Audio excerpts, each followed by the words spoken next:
আমি আর কখনো YouTubing, Facebooking বা টিকটকে আমি আর থাকবো না। সবাই ভালো থাকবেন। ধন কইছো ভায়া সেই হইছে। আপনাদের সবার প্রিয় ইউটিউবার তহিদ আফ্রিদি এবং আপনাদের সবচেয়ে প্রিয় মোটিভেশন স্পিকার সুলেমান সুখন, যে দুজন মানুষ দীর্ঘ অনেক দিন যাবৎ বাংলাদেশের মানুষের সাথে চিট করে আসছেন এবং তারা সরকারের পা চাটা গোলাম বলতে পারেন।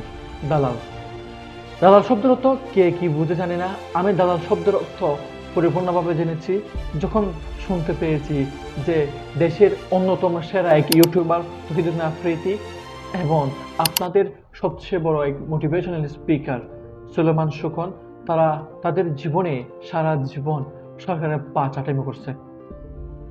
এই পা চাটামির শিকার অনেকে হয়েছে। ছোট ছোট ইউটিউবাররা তাদের ফান্দে পা দিয়ে এবং তাদের কাছ থেকে অনেক হুমকি ধমকি পাওয়ার পর সরকারের পক্ষে গিয়ে বিয়ে করেছিল। একটা দেশের সরকার কতটা খারাপ হইলে ইনফ্লুয়েন্সারদেরকে আনলিমিটেড মদ খাওয়াইতে পারে, যে সমস্ত ইনফ্লুয়েন্সারদের বয়স ইভেন আন্ডার 18 তাদেরকেও। স্যার বলছে তোর কল্লা কেটে লেবু। আমি বলছি কি কল্লা কেটে লেবু? আমি বলছি কাইটা লাগা, কিছু করার নাই, এমনি বাঁচাতে অমনি মরে যাও আরো ভালো, মাইরা লাগ, সমস্যা নেই।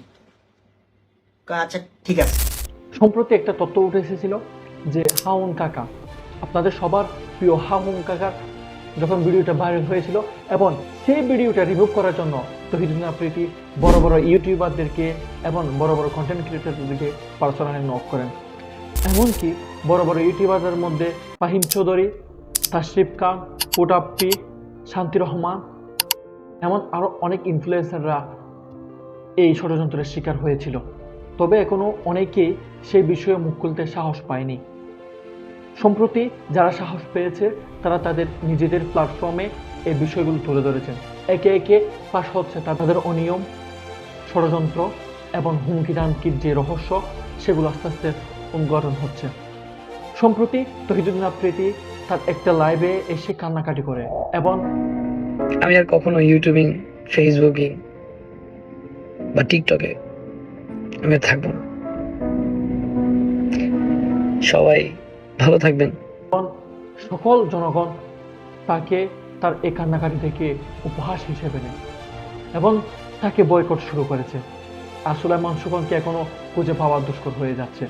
হয়তো সেও সাবেক স্বৈরাচারী সরকারের মতোই নিজের গা বাঁচানোর জন্য বিদেশে পালিয়েছে।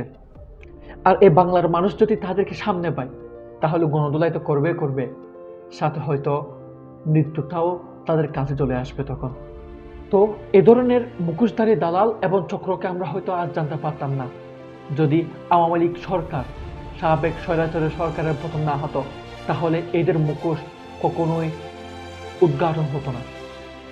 আমরা বাংলাদেশের মানুষ প্রতিনিয়ত ভুল মানুষের কাছ থেকে মোটিভেশন পেতাম, ভুল মানুষের কাছ থেকে মানবতার ভিডিও পেতাম। আল্লাহ হয়তো ছাড় দেন, তবে ছেড়ে দেন না। সময় ফুরিয়ে এসেছে, সত্য সবাই জানে, সবকিছুই সামনে আসুক। মিথ্যার আড়ালে সত্য কখনো গোপন থাকে না। সত্য একদিন উদ্ঘাটন হয়, শুধুমাত্র সময়ের অপেক্ষা।